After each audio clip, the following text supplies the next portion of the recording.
Masih bersama saya Rahaya Par pemirsa, dan berikut kembali kami sampaikan berita Mataram hari ini. Hektaran tanaman vanili di Lombok Timur diserang hama, petani merugi. Langgar undang-undang perdagangan, puluhan karung pakaian bekas impor asal Bali dimusnahkan polisi. Ratusan sapi kurban tujuan Pulau Jawa tertahan di Pelabuhan Gilimas, Lombok Barat.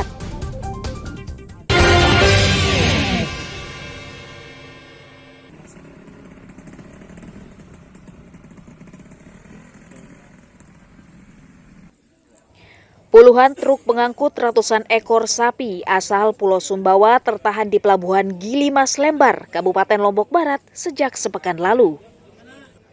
Sedianya ratusan ekor sapi tersebut akan dibawa ke Banyuwangi, Jawa Timur dan Jakarta untuk kebutuhan hewan kurban. Meski telah bersabar menunggu, hingga kini para peternak masih belum bisa berangkat karena tidak adanya jadwal penyeberangan kapal. Kondisi tersebut mulai dikeluhkan para peternak yang mulai kebingungan memenuhi pakan sapi dan juga makan minum mereka. Mereka juga mengkhawatirkan kesehatan ternak mereka yang mulai drop karena kurang makanan selama perjalanan sehingga mereka terancam merugi hingga ratusan juta rupiah. Ada yang 3 hari, 4 hari juga sih. Ada 6 hari juga ya? Iya, ada yang 6 hari. Kendalanya apa sih? Yang pertama untuk transportasinya kapal. Terus? Yang kedua ini kan hewan juga, ini kan butuh ini kan pakan juga. Apalagi kan di ini kan udaranya kurang bagus, panas juga. Risikonya ke hewan juga sih. Infonya memang kapan akan diberangkatkan? Mungkin besok lusa. Itu belum jelas juga sih. Bahan pakan ini cukup berapa hari, Bang? Ya, kita persediaan cukup untuk perjalanan ini sebentar aja nih, sehari 2 hari lah. Kalau memang ditunda lagi keberangkatan kita otomatis, makanya kita sediakan ini pasti kekurangan. Selain berharap pihak pelabuhan segera menyediakan kapal pengangkut, para peternak juga mendesak Pemda mengevaluasi penentuan jadwal penyeberangan kapal khusus ternak. Hairul Amri melaporkan dari Kabupaten Lombok Barat.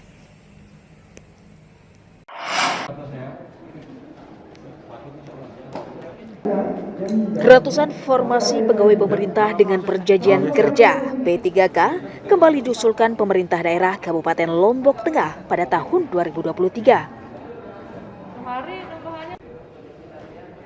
Formasi pegawai kontrak pemerintah yang diusulkan meliputi tenaga kesehatan 724 formasi, tenaga pendidik 119 formasi, dan tenaga teknis 61 formasi. Selain membuka lowongan bagi calon pelamar baru, Pemda juga memberikan kesempatan bagi tenaga honorer yang telah mengabdi puluhan tahun agar bisa diangkat menjadi pegawai P3K untuk peningkatan kesejahteraan. Tentu diminta untuk itu. Karena 2 yang menjadi concernnya pusat itu adalah tenaga kesehatan dan tenaga pendidik. Jadi guru dan tenaga kesehatan itu intinya. Makanya dua itu yang kita dorong. Ya dulu kemarin kan protes, kenapa guru aja yang banyak? Sekarang sekarang kita berikan kesempatan sesuai dengan kebutuhan, bukan karena kita tidak sesuai kebutuhan. Dan kembali lagi kepada keuangan daerah. Pemda memastikan jumlah formasi yang diusulkan disesuaikan dengan kebutuhan pegawai guna peningkatan pelayanan dan disesuaikan juga dengan kemampuan anggaran daerah. Lukmanul Hakim melaporkan dari Kabupaten Lombok Tengah. Anggota Bawaslu Provinsi Nusa Tenggara Barat beserta jajaran yang hadir. Badan Pengawas Pemilu Bawaslu Nusa Tenggara Barat menemukan sejumlah pelanggaran saat pendaftaran calon DPD dan calon legislatif partai politik sepekan lalu. Pelanggaran hampir merata terjadi pada pendaftaran di tingkat kabupaten maupun provinsi dan dilakukan oleh sebagian besar perwakilan partai politik.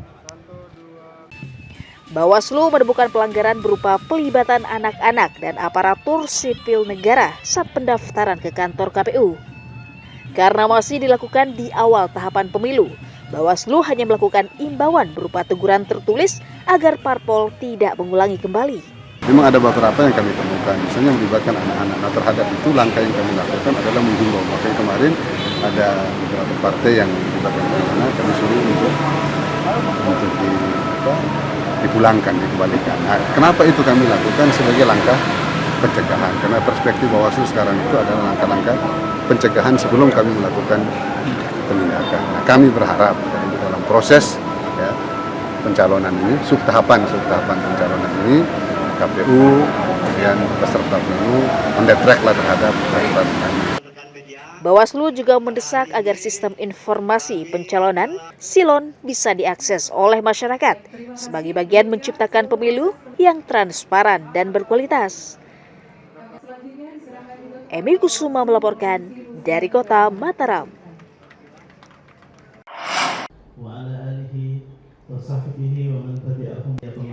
Ratusan warga di Kota Mataram mendapat pelatihan cara mengenal biro umroh yang aman dan potensi bisnis jasa ibadah umroh dan haji yang menjanjikan.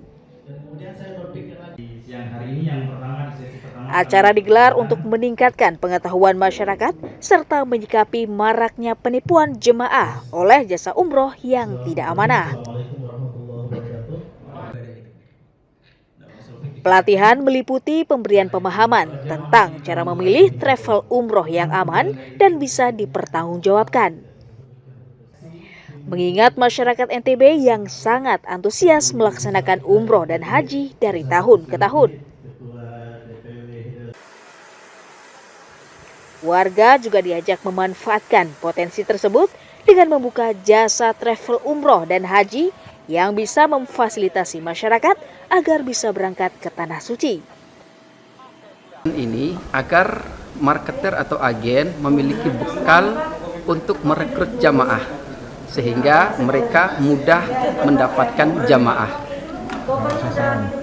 Sasarannya untuk orang tua atau anak muda yang punya jiwa wirausaha, khususnya wirausaha umroh, sehingga mereka nanti bisa berpenghasilan. Alhamdulillah ada di sebagian daerah yang sudah berpenghasilan ratusan juta, juga mereka bisa umroh berkali-kali.